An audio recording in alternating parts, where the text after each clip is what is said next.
Welcome to the global WarWatch Network.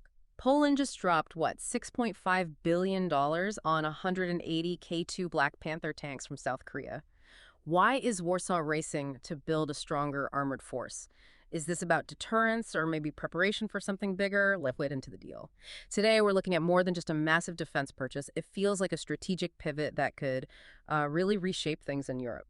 It really could. This isn't just about buying hardware, is it? It's Poland making a very clear statement about its priorities, especially, the ongoing conflict in Ukraine casting such a long shadow. Big acquisitions like this, they always raise those critical questions about defense, deterrence, and frankly, regional stability. It's a fascinating look at geopolitics happening in real time. Right. So let's start with the basics, the numbers, because $6.5 billion is, well, it's a huge figure. What exactly is Poland adding to its arsenal here, and when will these new tanks actually arrive? Okay, so the core contract is indeed that $6.5 billion figure, and it's with South Korea's Hyundai Rotem. That covers 180 K2 Black Panther tanks. These are very advanced main battle tanks, plus 81 accompanying support vehicles. But, and this is important, this is actually Poland's second major order for K2s. They signed an initial deal for 180 tracked vehicles back in 2022. Ah, okay. So it's not out of the blue. They're building on a previous relationship, doubling down, essentially. Exactly. Doubling down is a good way to put it. And the second batch, these 180 tanks, are they all identical, or are there different types involved? Good question. No, there are actually two different variants in this specific deal.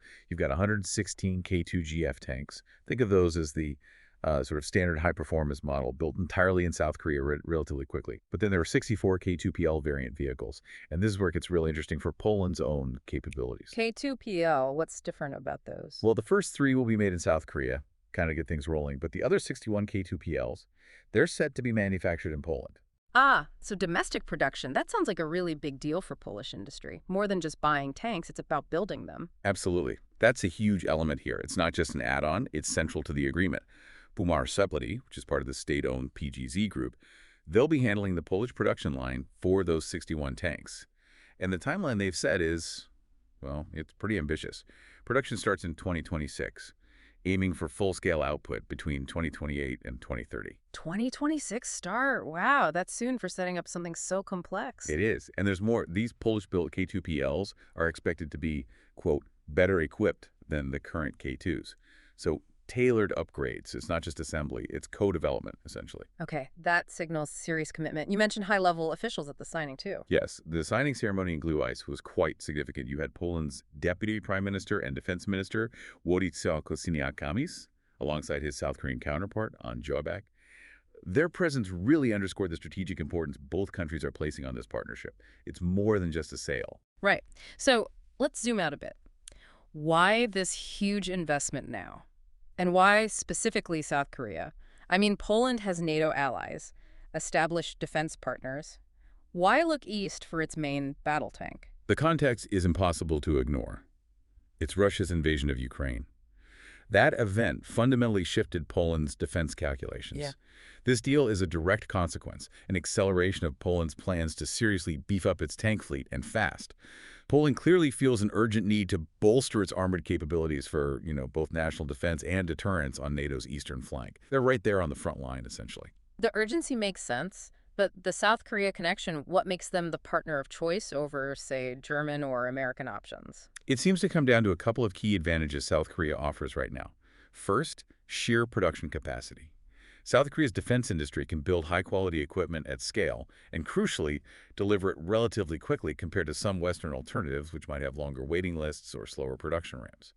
Second, and this is probably the clincher, is South Korea's policy on technology transfer. The point you made earlier about building them in Poland. Exactly. South Korea seems much more willing than some traditional suppliers to share the know-how, to let Poland not just buy tanks, but learn how to build and maintain and even upgrade them. That helps Poland develop its own defense industry, which is a major strategic goal. It's why Poland has rapidly become, as some reports say, Seoul's key client in Europe. So it's speed of delivery plus the willingness to share the keys to the factory, basically. That's a powerful combination. It really is. It meets Poland's immediate security needs while also building long-term strategic capacity. And this isn't happening in isolation, right? You mentioned the first K2 deal, but there are other South Korean systems Poland is buying. Oh, absolutely. This K2 deal fits into a much larger picture. Remember, the framework agreement allows Poland potentially to buy up to 1,000 K2s. If that happens, the K2 becomes the main battle tank for Poland. A huge shift. And yes, beyond tanks, Poland has also signed major deals with South Korea for Fa-50 light attack aircraft, K9 self-propelled howitzers, and Chunmoo rocket artillery launchers. Wow, okay, so it's a whole suite of systems. Aircraft, artillery, tanks. A comprehensive modernization effort, heavily leaning on South Korean industry.